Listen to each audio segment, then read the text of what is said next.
রাতে বাড়ি ফেরার সময় বাবা মেয়ে দুজন গাড়ি অ্যাক্সিডেন্ট করে। এই দুর্ঘটনায় তারা বেঁচে গেলেও অলৌকিকভাবে তাদের শরীর বদলে যায়। এরপর ঘটে বিভিন্ন মজার অদ্ভুত ঘটনা। মুভির শুরুতেই দেখানো হয় সান নামের এই লোকটা পুরনো ভিডিও প্লে করে তার মেয়ের ছোটবেলার সুন্দর কিছু মুহূর্ত দেখছিল। তার ছোট্ট মেয়ে ইউন তাকে সব সময় বলতো, আমি বড় হয়ে বিয়ে করব না, তোমার সাথে সারা জীবন থাকবো। কিন্তু সেই সব কথা এখন অতীত। ভিডিওটা দেখে সে কান্না করে দেয়। এখন তার মেয়ে অনেক বড় হয়ে গিয়েছে। সে তার বাবার সাথে ভালোভাবে কথা বলে না। এমনকি দুজনের জামা কাপড় একসাথে ধুতে দিলে বা তাদের জিনিসপত্র একসাথে রাখলেও সে রেগে যেত। প্রতিদিন তারা একসাথে বাসা থেকে বের হতো। সানের অফিস এবং ইউনের স্কুল একই রাস্তা দিয়ে হলেও দুজন একসাথে যেত না। ইউন আগে আগে হেঁটে চলে যেত, এমনকি ট্রেনেও একসাথে উঠতো না। ইউন একটু দূরে গিয়ে দাঁড়িয়ে থাকতো। মেয়ের এমন ব্যবহারে প্রচন্ড মন খারাপ হতো তার বাবার। দেখা যায় ইউন স্কুলে এসে তার বেস্ট ফ্রেন্ড জিনের সাথে গল্প করছে। এমন সময় হঠাৎ সে হোঁচট খেয়ে পড়ে যায়। তখন জিও নামের এই ছেলেটা তাকে ওঠানোর জন্য হাত বাড়িয়ে দেয়। ইউন ছেলেটাকে খুব পছন্দ করে, তাই লজ্জা পেয়ে দৌড়ে চলে যায়। স্কুল ছুটি হলে জিও নিজে থেকেই তার সাথে কথা বলতে আসে।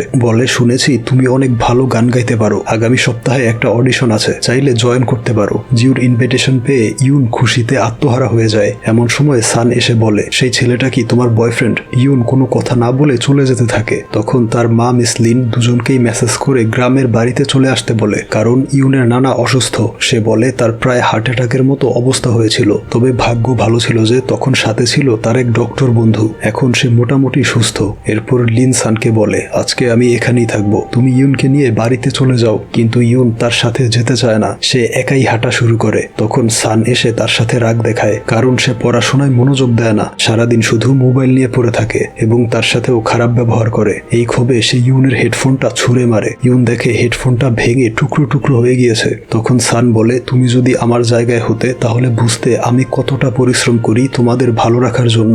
ইউনও তাকে একই কথা বলে যে তুমিও আমার জায়গায় হলে বুঝতে। তাদের কথার মাঝে ইউনের নানা সেখানে চলে আসে। তারা প্রাচীনকালের একটা বিশাল গাছের সামনে দাঁড়িয়েছিল। ইউনের নানা জানায়, লোকমুখে শোনা যায় এই গাছের সামনে কোনো উইশ বা ইচ্ছা প্রকাশ করলে সেটা পূরণ হয়ে যায়। তবে সানরা তার কথায় গুরুত্ব না দিয়ে বাড়ির দিকে রওনা হয়। তখন ট্রাকের সাথে তাদের গাড়ির অ্যাক্সিডেন্ট হয়। এরপর দেখা যায় সেই অ্যাক্সিডেন্টে তারা তেমন আহত না হলেও খুব অস্বস্তি ফিল করছিল। এরপর আয়নার সামনে নিজের চেহারা দেখে চমকে ওঠে, বলে, আমি বাবার শরীরে কিভাবে চলে আসলাম? তখনই দেখা হয় ইউনের সাথে, যার বডিতে এখন রয়েছে সানের আত্মা। অর্থাৎ সেই অ্যাক্সিডেন্টের পর অলৌকিকভাবে তাদের দুজনের আত্মা অদল বদল হয়ে গিয়েছে। ইউন নিজেকে বিশ্বাস করতে পারছিল না। বলে, আমাকে চিমটি কাটো। চিমটি কাটলে বুঝতে পারে এসব বাস্তব।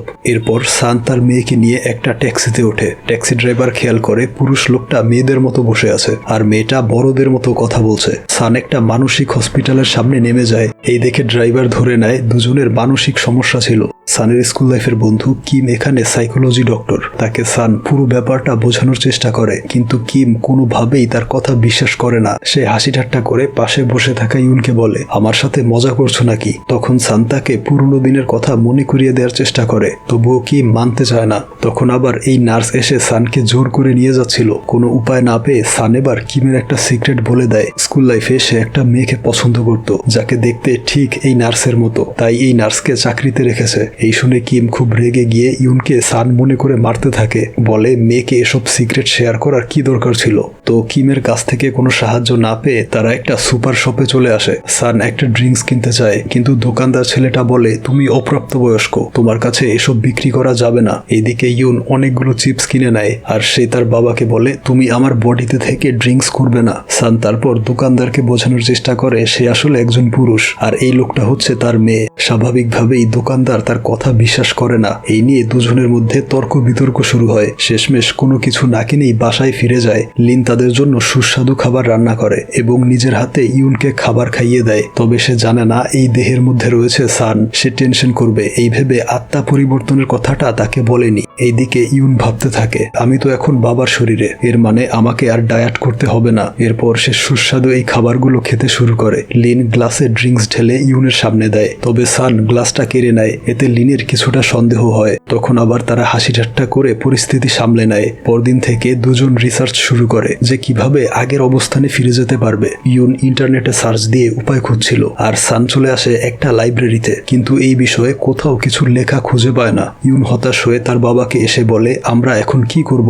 আগামীকাল থেকে আমাকে স্কুলে যেতে হবে। সানের একটা ক্লায়েন্ট মিটিং আছে, তাকেও অফিসে যেতে হবে। সে বলে, কোনো একটা উপায় তো অবশ্যই আছে। এই কথা বলতেই ইউনের মনে পড়ে তার নানা সেই দিন ওই গাছের ব্যাপারে কিছু একটা বলছিল। তারপর নানাকে ফোন করে সবকিছু বুঝিয়ে বলে। তার নানা জানায় তাদের নিজের শরীরে ফিরে যেতে 1 সপ্তাহ টাইম লাগবে, অর্থাৎ এই কয়েকদিন তাদেরকে নিজেদের পরিচয় লুকিয়ে অভিনয় করতে হবে। এরপর দিন তারা রেডি হয়ে ঘর থেকে বের হয়। যাওয়ার পথে ইউন তার বাবাকে বুঝিয়ে দিচ্ছিল যে কিভাবে জেনজি ছেলে মেয়েদের মতো আচরণ করতে হবে। এরপর সান তাদের মোবাইল ফোন এক্সচেঞ্জ করে নেয়, তবে ইউন বলে দেয় সে যেন তার কোনো মেসেজ না পড়ে। সান তার কথায় রাজি হয়ে চলে আসে স্কুলে। অ্যানি নামের এই মেয়েটাকে দেখে ভাবে সে পড়াশোনায় খুব ভালো, তাই সান তার পাশে গিয়ে বসে পড়ে। এমন সময় চলে আসে জিন, আর সে সানকে ইউন ভেবে বলে, আজকে আমার বয়ফ্রেন্ডের সাথে ডেট করতে যাব, তোমার উচিত জিওকে ডেট করা। এই শুনে সান রেগে যায়। এরপর জিন তার সিটে গিয়ে বসে পড়ে। ওইদিকে ইউন তার বাবার অফিসে এসে দেখে সবাই তাকে খুব সম্মান করছে। এতে সে ভাবে তার বাবা খুব সিনিয়র একজন অফিসার। তবে একটু পর বুঝতে পারে তার পেছনে থাকা বসকে দেখে সবাই দাঁড়িয়েছিল।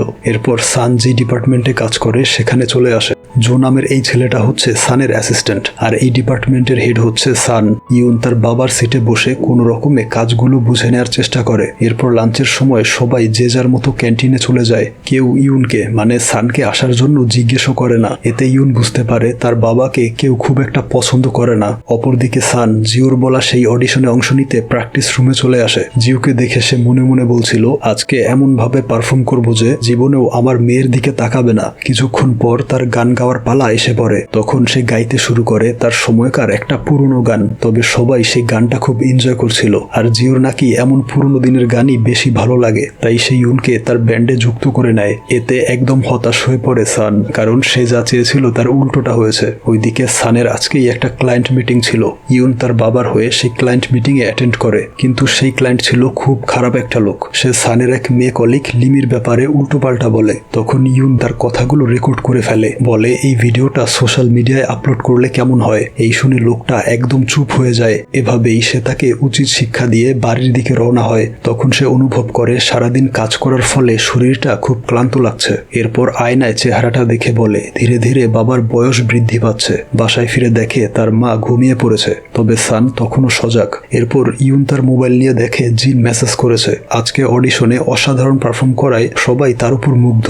এইদিকে সান দেখে গ্রুপ মেসেজে তার কলিগরা তার প্রশংসা করছে, অর্থাৎ দুজনেরই দুদিক থেকে লাভ হয়েছে। পরদিন সান আবারও স্কুলের জন্য রওনা হয়, তবে সে ছোট স্কার্ট পরে থাকায় খুব আনইজি ফিল করছিল, তাই একটা দোকান থেকে জিন্স প্যান্ট কিনে পরে নেয়। এরপর ক্লাসে এসে জানতে পারে আগামীকাল থেকে তাদের টেস্ট এক্সাম শুরু হবে। এই শুনে সান খুব টেনশনে পড়ে যায়, কারণ সেই সব কঠিন সাবজেক্ট তার মাথায় ঢুকে না। তাই সে অ্যানিকে একটা কাগজে লিখে দেয়, তুমি কি আমার সাথে গ্রুপে স্টাডি করবে? অ্যানি প্রথমে মানা করলে সে 1000 টাকা অফার করে, তবুও অ্যানি রাজি হয় না। সে হাত জোর করে রিকোয়েস্ট করতে থাকে। এমন সময় টিচার এসে তাকে বকাঝকা করে, কারণ সে সব সময় সবচেয়ে বাজে রেজাল্ট করত। এসব দেখে অ্যানির খুব মায়া হয় এবং সে গ্রুপ স্টাডির জন্য রাজি হয়ে যায়। ওইদিকে ইউন অফিসে আসতেই তার বস তাকে অনেক কথা শোনায়। গতকালকে সেই ক্লায়েন্টকে অপমান করায় তাদের ডিল বাতিল করে দিয়েছে। তাই বস তাকে বলে সেই ক্লায়েন্টকে সরি বলে ঝামেলা মিটিয়ে নাও। এই শুনে ইউন চুপ করে সেখান থেকে চলে আসে। তবে লিমিকে গতকাল সাহায্য করায় সে ইউনকে ট্রিট দিতে নিয়ে যায়। এখানে ইউন তার নখের নেল পলিশ দেখে খুব ইমপ্রেসড হয়। এইদিকে সান অ্যানি আর জিনকে বাসায় নিয়ে আসে। লিন তাদের সুস্বাদু খাবার রান্না করে খাওয়ায়। এরপর তার রুমে গিয়ে পড়াশোনা শুরু করে। তখন জিনের বাবা কিছুক্ষণ পর পর ফোন করে খোঁজ খবর নিচ্ছিল। এতে জিন খুব রাগারাগি করে। এই শুনে সান বলে ওঠে, বাবা মায়ের টেনশন হওয়া স্বাভাবিক, তুমি যখন অভিভাবক হবে তখন বুঝতে পারবে। এইদিকে অ্যানি বলে, সব বাবা মা সন্তানদের খোঁজ খবর নেয় না, যেমন আমি, সেক্ষেত্রে তোমরা অনেক ভাগ্যবান। এইদিকে ইউন অফিসের কাজ শেষ করে বাড়ি ফিরে আসে। তবে অনেক শপিং করে নিয়ে আসায় লিন তাকে বকাঝকা করছিল। তারপর সে জানায় কিছুদিনের জন্য গ্রামে যাবে, তাই ইউনের খেয়াল রাখতে বলে। তখন আবার সান জিনদের নিয়ে নিচে নেমে আসে। ইউন এতদিন পর তার বেস্ট ফ্রেন্ডকে দেখে খুব এক্সাইটেড হয়ে যায়। এরপর সান তাকে জানায় আগামীকাল থেকে পরীক্ষা শুরু হবে। ইউন বলে এবার বুঝবে পরীক্ষা কতটা কঠিন হয়। তবে সান চ্যালেঞ্জ করে সে পরীক্ষায় অনেক ভালো রেজাল্ট করবে, কিন্তু দেখা যায় পরীক্ষার সময় খাতা হাতে নিয়ে বোকার মতো বসে আছে, কারণ সে প্রশ্নের একটা উত্তরও জানতো না। অ্যানির থেকে নকল করতে গিয়েও ধরা পড়ে যায়। শেষমেশ কোনো রকমে ভুল ভুল উত্তর দিয়ে খাতা জমা দিয়ে দেয়। এদিকে ইউন অফিসে বসে ভাবছিল তার বাবা পরীক্ষা ঠিক মতো দিতে পারছে কিনা। তখন জো এসে তাকে ছাদে নিয়ে যায়। এখানে ইউন জানতে পারে জো তার কলিগ লিমিকে পছন্দ করে, কিন্তু সে তাকে ইমপ্রেস করতে পারছে না। তবে লিমি তার আচরণে ইমপ্রেস হয়ে গিয়েছিল, তাই সে কিছু টিপস চায়। এরপর ইউন জো এর মোবাইল থেকে লিমিকে মেসেজ পাঠায়। জোকে পরামর্শ দেয় এখন থেকে তাকে জেনজিদের মতো মডার্ন হতে হবে। সেদিন রাতে বাসায় এসে দেখে তার বাবা নুডলস খাচ্ছে। তাকে জিজ্ঞেস করে পরীক্ষা কেমন হয়েছে। সান অন্যদিকে তাকিয়ে মিথ্যে বলে ভালো হয়েছে। এরপর ইউন দেখে জিও তাকে মেসেজ করেছে, তাকে সে ডেট করতে চায়। এই দেখে ইউন খুশিতে আত্মহারা হয়ে রুমে চলে যায়। এইদিকে সান বলে মেসেজটা ডিলিট করে দিলেই ভালো হতো। আসলে সে এই মেসেজটা আগেই দেখেছিল, কিন্তু মেয়ের খুশির কথা ভেবে ডিলিট করেনি। পরদিন ইউন তার বাবাকে বলে তোমাকে জিওর সাথে ডেটে যেতে হবে, কিন্তু তার বাবা রাজি হয় না। তারপর সে স্কুলে দেখে তাদের রেজাল্ট বের হয়েছে, আর সে খুব খারাপ রেজাল্ট করেছিল। তবে বেশি অবাক হয় যখন দেখতে পায় অ্যানি র্যাঙ্কিংয়ে তার থেকেও নিচে ছিল। সে এখন বুঝতে পেরেছে অ্যানি তেমন একটা ভালো স্টুডেন্ট না। দেখা যায় অ্যানি বাহিরে এসে কান্না করছে, সে নিজেকে অপদার্থ মনে করে। তখন সান তাকে সান্ত্বনা দিয়ে বলে তুমি চেষ্টা করেছো, এটাই মুখ্য বিষয়। ওইদিকে ইউনের অফিসে একটা মার্কেটিং টিম এসেছিল, তাদের এমপ্লয়ীদের ইন্টারভিউ নিবে। কিন্তু লিমি আর জো ক্যামেরার সামনে যেতে লজ্জা পায়, তাই দুজন একে অপরকে ঠেলে দিচ্ছিল। তখন হঠাৎ দেখে ইউন পেছনে দাঁড়িয়ে পোজ দিচ্ছে, মানে সে কনফিডেন্ট। এরপর তাকেই ইন্টারভিউ দিতে পাঠানো হয়। তাদের কোম্পানিটা ছিল বিউটি প্রোডাক্টের, আর যেহেতু ইউন একজন টিনেজার মডার্ন মেয়ে, তাই সে এই বিউটি প্রোডাক্টগুলো সম্পর্কে ভালো জ্ঞান রাখত।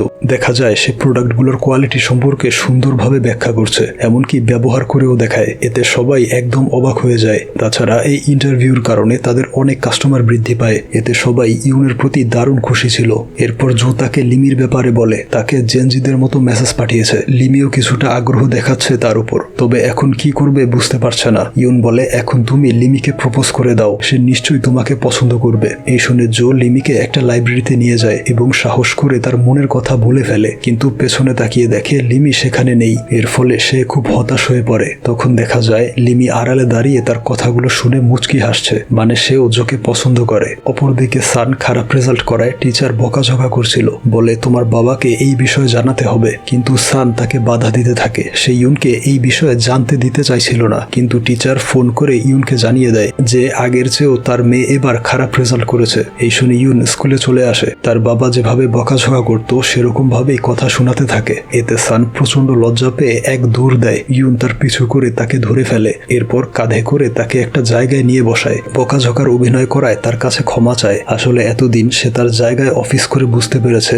যে কাজ করা পরীক্ষার থেকেও অনেক বেশি কঠিন। এরপর সে তার বাবাকে অনুরোধ করতে থাকে সে যেন তার হয়ে জিওর সাথে ডেট করতে যায়, না হলে জিও হয়তো আর কখনো তার সাথে কথা বলবে না। অবশেষে সান তার কথায় রাজি হয়। এরপর দেখা যায় ইউন তার বাবাকে সুন্দর করে সাজিয়ে দিচ্ছে, যেন জিও তাকে দেখে চোখ ফেরাতে না পারে। সুন্দর একটা ড্রেস পরে সেজে চলে আসে ডেটে। জিও তাকে প্রথমেই একটা পুরনো ক্যাসেটের দোকানে নিয়ে যায় এবং তার পছন্দের গানটা শোনায়। দুজন খুব ক্লোজ হয়ে দাঁড়িয়েছিল, আর এটা বাহির থেকে দেখছিল ইউন। তারপর বাসে করে যাওয়ার সময় সান ঘুমিয়ে পড়ে এবং অজান্তেই তার মাথা জিওর কাঁধের উপর রাখে। এই দেখে ইউন খুব জেলাস হয়, কারণ এই সুন্দর মুহূর্তে সেখানে থাকার কথা ছিল তার, অথচ সে তার বাবার শরীরে আটকে আছে। এরপর বিদায় জানানোর সময় গুড বাই কিস দেওয়ার জন্য জিও সানের দিকে এগিয়ে যায়। এই দেখে ইউন আর নিজেকে কন্ট্রোল করতে পারে না, দৌড়ে গিয়ে তাকে থামিয়ে দেয়। এরপর ইউনের বাবা হিসাবে তার সাথে পরিচয় হয়। কথা বলার সময় জিওর হাতটা সে খুব শক্ত করে ধরে রাখে। এই দেখে সান তার হাত ছাড়ানোর চেষ্টা করতে থাকে, তবে কোনো লাভ হয় না। ইউন তার হাত ধরে হেঁটে হেঁটে বাড়ির সামনে আসে। এরপর জিও তাদের থেকে বিদায় নিয়ে চলে গেলে ইউন কান্না শুরু করে, কারণ এটা ছিল তার প্রথম ডেট। কিন্তু সে যেন তার কাছে থেকেও কোনো কিছু অনুভব করতে পারলো না। তার কান্না দেখে সান তাকে টেনে বাসায় নিয়ে যায় এবং জানালা দিয়ে জিওকে ডাক দেয়। তারপর ইউনকে বলে তুমি ওকে গুড বাই বলো। দেখা যায় অনেক অন্ধকার থাকায় এবং দূরে হওয়ার কারণে জিও ভাবে ইউন তাকে গুড বাই বলছে। শেষমেশ অন্তত এই ছোট্ট অনুভূতিটা পেয়ে বাবাকে ধন্যবাদ দেয়। অনেক বছর পর মেয়ের থেকে এমন কথা শুনে সান খুব আনন্দিত হয়। পরদিন সান তার মেয়ের কাছে একটা প্রেজেন্টেশন স্ক্রিপ্ট দেয়, সাথে এটাও বলে আজকে প্রোডাক্ট লঞ্চের মিটিং খুব গুরুত্বপূর্ণ, এটা আমি 1 বছর ধরে রেডি করেছি, এই স্ক্রিপ্টের বাহিরে কিছু বলবে না। তো সেই স্ক্রিপ্ট নিয়ে মিটিংয়ে চলে আসে এবং তার স্পিচ দেওয়া শুরু করে। তাদের নতুন বিউটি প্রোডাক্ট লঞ্চ করা হচ্ছিল, আর সেই প্রোডাক্টের দাম রাখা হয়েছে $50, যেটা পড়তে গিয়ে ইউন একটু বিব্রত হয়ে যায়। তবে সে পুরো স্ক্রিপ্টটা যেভাবে লেখা ছিল সেভাবেই পড়ে শোনায়। এতে কোম্পানির বড় অফিসার তার উপর সন্তুষ্ট হয়।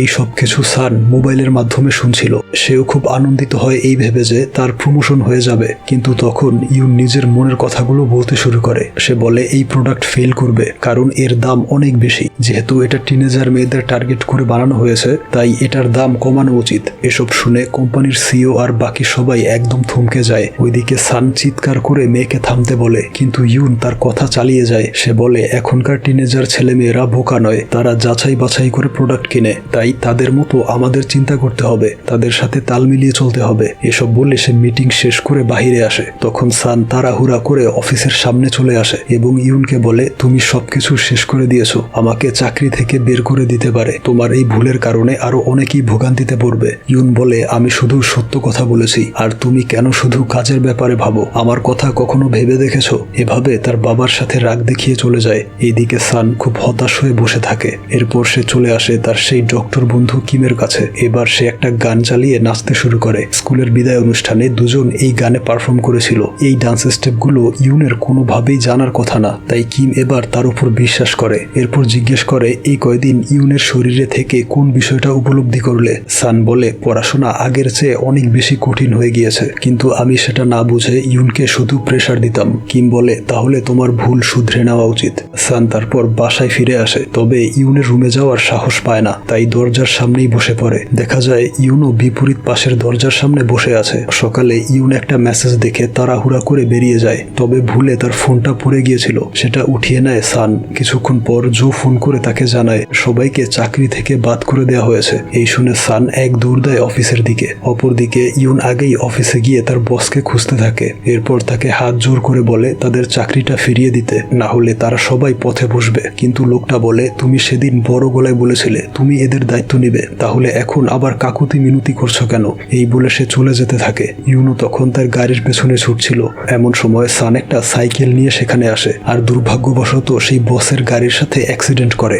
এরপর তাকে হসপিটালে দেখানো হয়। বাবাকে এই অবস্থায় দেখে ইউন কান্নায় ভেঙে পড়ে। এরপর সে সানের মোবাইলের গ্যালারিতে ঢুকে দেখতে পায় সেখানে শুধু তার ছবি। আসলে ছোটবেলায় সে তার বাবার সাথে অনেক খেলাধুলা করত এবং সুন্দর পোজ দিয়ে ছবি তুলত, কিন্তু ধীরে ধীরে বড় হতে থাকলে বাবার সাথে দূরত্ব বেড়ে যায়। এসব উপলব্ধি করে ইউনের প্রচন্ড মন খারাপ হয়। এরপর সে তার বাবার পাশে গিয়ে বসে পড়ে। তাকে মন খুলে কয়েকটা কথা বলে, আমি আসলে তোমাকে ঘৃণা করতাম না, তুমি আমার থেকে অনেক ভালো কিছু আশা করতে। আমি সেই আশা পূরণ করে তোমাকে প্রাউড ফিল করাতে চাইতাম, কিন্তু অনেক চেষ্টা করেও সফল হইনি। এরপর কিভাবে যে নিজের অজান্তে তোমাকে এড়িয়ে যেতে শুরু করেছি সেটা বুঝতেও পারিনি। কখনো বলা হয়নি তোমাকে অনেক ভালোবাসি, তুমি দ্রুত সুস্থ হয়ে যাও। এই বলে সে কান্নায় ভেঙে পড়ে। সানের চোখেও অজান্তে এক ফোঁটা পানি চলে আসে। এরপর রাতের বেলা সেই অলৌকিক গাছটা থেকে একটা পাতা ঝরে পড়ে। সেই পাতা বাতাসে ভেসে চলে আসে সানের কাছে। পরদিন ঘুম থেকে উঠে সান দেখে সে নিজের শরীরে ফিরে এসেছে। ইউনো তার শরীর ফিরে পেয়ে তার বাবাকে খুঁজছিল।